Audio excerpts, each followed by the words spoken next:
안녕하세요. 상록부동산 정현주 소장 인사드립니다. 오늘 영상은 농지연금에 이어 산지연금에 대한 내용입니다. 농지연금보다 간단하니 끝까지 영상 봐주세요.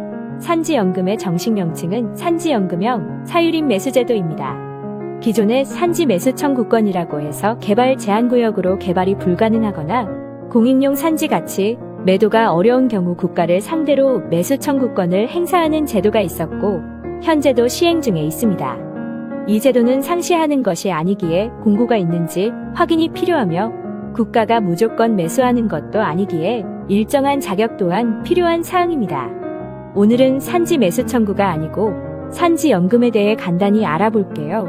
산지연금의 취지는 산지 매수 청구권과 같으며 단지 매수 금액은 연금형으로 지급한다는 것이 다르다고 보면 됩니다. 산지는 국유림 경영 및 관리에 필요해야 하므로 국유림 확대 계획진의 살림이며 기계장비 및 인력의 접근성이 좋아야 해서 임도가 있어야 합니다. 평균 경사도는 30도 이하여야 하지만 조건이 맞다면 매수 가능합니다. 소관청마다 차이가 있으니 해당 산림청에서 확인이 필요합니다. 이제는 매수 불가한 경우에 대해 한번 볼게요. 저당권, 지상권 등 사건이 설정되어 있으면 안 되고 임목 등기가 되어 있는 산림 또한 제외됩니다. 그리고 공유자가 4명까지 매도 승낙이 있다면 매수 가능합니다. 그러면 5인 이상은 안 되느냐? 그건 아닙니다. 30헥타르 이상은 고려 대상이 되니 가능성은 있답니다. 1년 이내 소유권 변동 없어야 하니 취득 후 1년 이상 보유하고 있어야 하며 국유림 관리소마다 기준단가가 있는데 그 기준단가를 초과하는 산림 또한 제외됩니다. 연금 지급 방식은 한 가지 밖에 없는데 매매금액의 40%는 1회차 선지급하고 1회차 포함 미지급분은 10년 동안 매월 지급하는 방식입니다. 이때 지급할 때는 지급 회차별 이자액과 지가 상승 보상액을 포함해서 매월 지급되니 산지 가격이 올라도 걱정 없어요. 지금부터는 산지연금의 매수평가는 어떻게 하는지 한번 볼게요. 농지연금은 공시지가와 감정평가 두 가지 중에서 선택했지만 산지연금은 감정평가로 평가를 합니다. 이때 두 군데의 감정평가를 한 후 평가액의 산술평균치를 기준으로 합니다. 그리고 해당 국유림관리소마다 차이는 있는데 제곱미터당 가격이 너무 비싸면 매수를 안 한다고 합니다. 현재는 제곱미터당 가격이 대략 1,000원에서 2,000원 이내 가능한 걸로 알고 있어요. 사실 제곱미터당 1,000원이면 평당 3,000원이 넘어가니 너무 낮은 금액은 아닌 것 같습니다.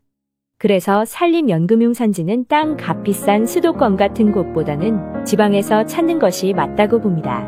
그리고 농지연금과 마찬가지로 경매나 공매를 통해 알아보는 것도 좋고 아주 싸게 매입 가능한 임야가 있다면 눈여겨봐도 좋을 것 같아요. 현재는 이런 조건이지만 미래에는 더 높은 가격도 가능한 조건이 될지는 아무도 모르잖아요. 산지연금에 관한 내용은 산림청 사이트를 통해 알아봤는데 농지연금에 비해 편하게 자료를 찾을 수 있는 것은 아니더라고요. 산지연금용 산지를 매입하고자 한다면 해당 국유림관리소에 산지연금이 가능한지 직접 문의를 하는 것이 맞는 것 같습니다. 농지연금과 달리 임업경영 필요 없고 주소지 제한 없으니 좀 더 편리하게 접근할 수 있답니다. 그리고 임야는 농지와는 달리 방치한다고 해서 이행강제금이나 처분명령 없으니 이 부분 또한 장점이네요. 우리나라 국토의 65%가 산지로 되어 있으며 이 중에 개발 가능한 산지는 그렇게 많지가 않습니다.